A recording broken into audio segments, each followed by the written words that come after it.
വാണിയംകുളത്ത് നിന്നും ദുരൂഹ സാഹചര്യത്തിൽ കാണാതായ 3-അംഗ കുടുംബം സഞ്ചരിച്ചിരുന്ന പിക്കപ്പ് വാഹനം വഴിക്കടവ് ചുരത്തിൽ ഉപേക്ഷിക്കപ്പെട്ട നിലയിൽ കണ്ടെത്തി. വാഹനം കണ്ടെത്തിയ സാഹചര്യത്തിൽ വഴിക്കടവ് പോലീസിന്റെയും ഷൊർണൂർ പോലീസിന്റെയും നേതൃത്വത്തിൽ ചുരത്തിലും പരിസര പ്രദേശങ്ങളിലും വ്യാപകമായ തെരച്ചിൽ ആരംഭിച്ചിട്ടുണ്ട്.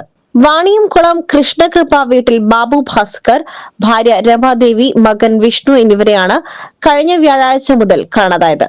ബന്ധു വീട്ടിലെ വിവാഹ ചടങ്ങിൽ പങ്കെടുക്കുവാൻ പോവുകയാണെന്ന് അയൽവാസികളോട് പറഞ്ഞാണ് ഇവർ വ്യാഴാഴ്ച വീട്ടിൽ നിന്നും പുറപ്പെട്ടത്.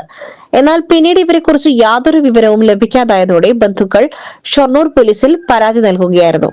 ബന്ധുക്കളുടെ പരാതിയിൽ ഷൊർണൂർ പോലീസ് കേസെടുത്ത് അന്വേഷണം നടത്തിവരുന്നതിനിടയിലാണ് കാട്ടുപ്രദേശത്തോട് ചേർന്ന വഴിക്കടവ് ചുരത്തിൽ വാഹനം ഉപേക്ഷിച്ച നിലയിൽ കണ്ടെത്തുന്നത്. ഇവരുടെ വാണിയംകുളത്തുള്ള വീട് കഴിഞ്ഞ 4 ദിവസമായി പൂട്ടിയിട്ട നിലയിലാണ്.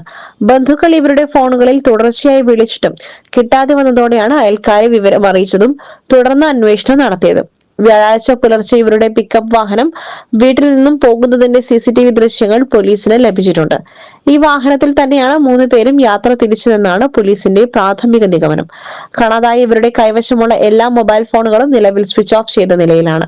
മൊബൈൽ ഫോൺ ടവർ ലൊക്കേഷൻ പരിശോധിച്ചപ്പോൾ ഇവരുടെ വീട് സ്ഥിതി ചെയ്യുന്ന പനയൂര് തന്നെയാണ് അവസാനമായി കാണിക്കുന്നത്. ഫോൺ അവിടെ വെച്ച് തന്നെ സ്വിച്ച് ഓഫ് ചെയ്തതാകാനാണ് സാധ്യതയെന്ന് പോലീസ് കരുതുന്നു. നിലവിൽ CCTV ക്യാമറകൾ കേന്ദ്രീകരിച്ചും വഴിക്കടവ് ചുരം മേഖലയിലെ വനപ്രദേശങ്ങൾ കേന്ദ്രീകരിച്ചും അന്വേഷണം ഊർജിതമാക്കിയിട്ടുണ്ട്. Gold, pure gold. Group Nilambur.